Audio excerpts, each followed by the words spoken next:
Hello guys, this is Arjun and you are watching Arjun Empire YouTube channel. তো আজকে আমরা রঘু ডাকাত মুভিটি রিভিউ করব। তো আপনারা সবাই জানেন এই চ্যানেল অর্জুন এম্পায়ার চ্যানেলে আমি ব্লগিং ছাড়ি।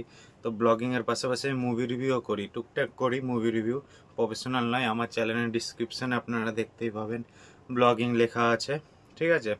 তো রঘু ডাকাত মুভিটি আমি প্রথম দিনই দেখেছিলাম, ফার্স্ট ডে রাতের শো, বহরমপুর মোহন মলে 7:10 শো আমি দেখেছিলাম।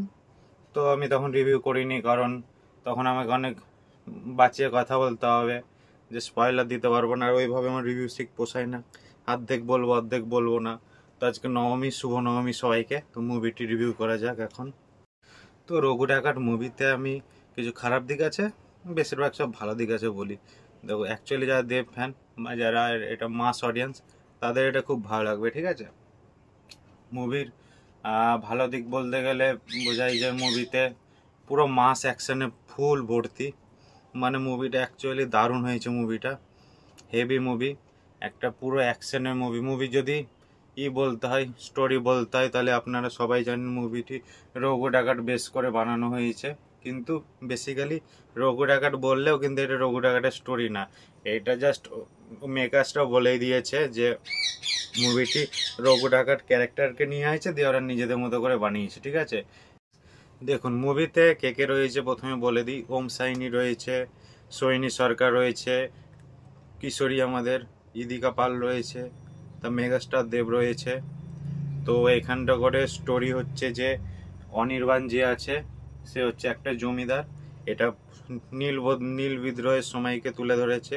তখনকার সময়ে যে অত্যাচার করতো মানুষের উপরে, মানুষকে মানে যেভাবে খাটাতো, নীল চাষ যেভাবে করাতো, সেটা নিয়ে গল্প। এবার দেব হচ্ছে তখনকার সময়ের একটা রঘু, সে ডাকাত। সে গরিবদের মধ্যে, সে ডাকাত অ্যাকচুয়ালি, সে ডাকাতি করতো, জমিদারদের ডাকাতি করতো। তো এই যে ডাকাতিতে যে টাকা পায়, তো মানে সোনার কয়েন, তো এখন তো টাকা, তখন সোনার কয়েনগুলো গরিবের সব বিলিয়ে দিত। সে একটা ছিল মাসিয়া, গরিবদের সে মাসিয়া হয়ে দাঁড়িয়েছিল। সে বেসিক্যালি লুকিয়ে লুকিয়ে বেড়াতো, তার একটা বসতি ছিল। এবার তখন ইংরেজদের সাথে প্লাস অনির্বাণের সাথে, অনির্বাণের ক্যারেক্টার নাম হচ্ছে ইন্দ্রবর্মা, ঠিক আছে। তো তাদের সাথে যে কনফ্লিক্ট, যে মানে যুদ্ধ, সেটাকে মূলত তুলে ধরা হয়েছে। তো মুভির যদি খারাপ দিক বলতে হয়, মানে মুভির প্রথমে ভালো দিকটা বলি, তারপরে খারাপ দিকে আসছি। মুভির ভালো দিক হচ্ছে অ্যাকশন, মাস অডিয়েন্সদের পুরো খুশি করে দিবে। মানে মুভি শুরু থেকে স্টার্ট করে শেষ পর্যন্ত অ্যাকশনে ভর্তি, মানে ফুল টু এনজয় করতে পারবেন আপনারা। ওখানে গিয়ে নাচতে পারবেন, গান করতে পারবেন, ডান্স করতে পারবেন। মানে মুভিটা একদম দারুণ মুভি হয়েছে। এই পুজোতে সবাই আমরা গ্যাঞ্জারে ডান্সওয়ালা, পার্টিওয়ালা মুভি চাই। তো আপনারা যদি এনজয় করতে চান, তাহলে রঘু ডাকাত দেখতে যান, একদম সম্পূর্ণ ভালো। এখানটা করে দেবের পারফরমেন্স, চোখ দিয়ে চোখ বড় বড় করে দেব যে অ্যাক্টিং করবে, টপ নচ লেভেলে, টপ নচ। এখানে অ্যাক্টিং ভালো হচ্ছে। সোহিনী সরকার এখানে একটা অ্যাকশন দৃশ্য আছে যেখানে ইদিকা পাল আর সোহিনী সরকার অ্যাকশন করবে, ওই দৃশ্যটা জাস্ট দেখার মতো। আর সোহিনীর যা পারফরমেন্স গাইস, মানে সোহিনীর মানে বিশাল পারফরমেন্স করেছে এই মুভিতে। দেবকেও যদি কেউ ছাপিয়ে যায়, সেটা হচ্ছে সোহিনী সরকার বিশাল পারফরমেন্স। ও যেরকম অ্যাকশনের কথা বলে, যেরকম ওকে লুক দিয়েছে, ও মানে ওকে ক্যারেক্টারটা আরো লিখলে আরো বেশি ও কাঁপিয়ে দিত। মানে Sohini just mind blowing awesome performance. তারপরে আমাদের গুরুদেব দেবদার যে এক্সপ্রেশন, চোখ মুখের বিশাল অ্যাকশন করেছে। অ্যাকশনটা একটু স্টাইলাইজেশন করতে হতো, যেরকম খাদান মুভিতে ছিল। তো যাই হোক, দেবদাসটাও ভালো। তারপর অনির্বাণ নিজের কাজ ভালো করেছে।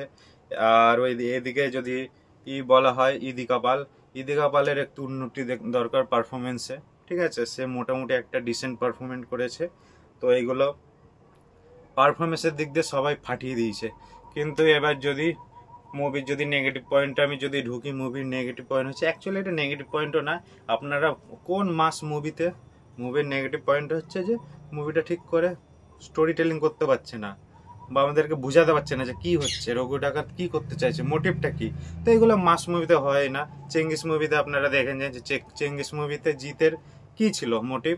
তো এগুলো মাস মুভি তৈরি হয় মানুষদেরকে, এগুলো তো ধূমকেতু না মাস মুভি তৈরি হয় মানুষদেরকে বোঝানোর জন্য না, এনজয় দেওয়ার জন্য।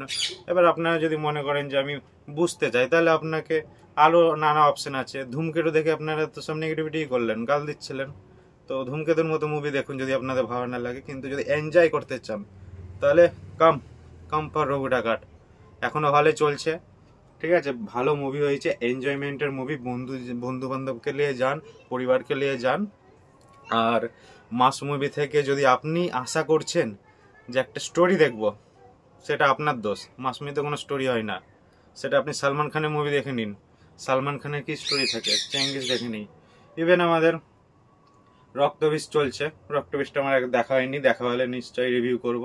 তো সোশ্যাল মিডিয়াতে একটা নেগেটিভিটি ছড়িয়ে আছে, তো আমার মনে হয় এই নেগেটিভিটি বেকার নেগেটিভিটি। পুজোর মধ্যে হয়, সবাই চায় নিজেদের ব্যবসা বাড়াতে, তো এইসব এন্ড করাই ভালো। ঠিক আছে গাইস, তো আবার মুভিতে ফিরে আসি। তো মুভিতে একটা ক্লাইম্যাক্স সিন আছে, যেটা শিপের উপরে যে ক্লাইম্যাক্স সিন, সেটা মোটামুটি আছে।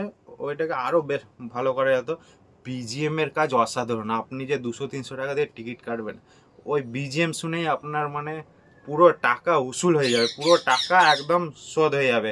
বিজিএম এর কাজ সেরা হয়েছে এখানে। রথিজিৎ বিজিএম দিয়েছে, মানে একদম মাইন্ড ব্লোয়িং। সঙ্গে নীলদা দিয়েছে। গানগুলো যে ব্যবহার করা হয়েছে ওইগুলো ভালো ব্যবহার করা হয়েছে।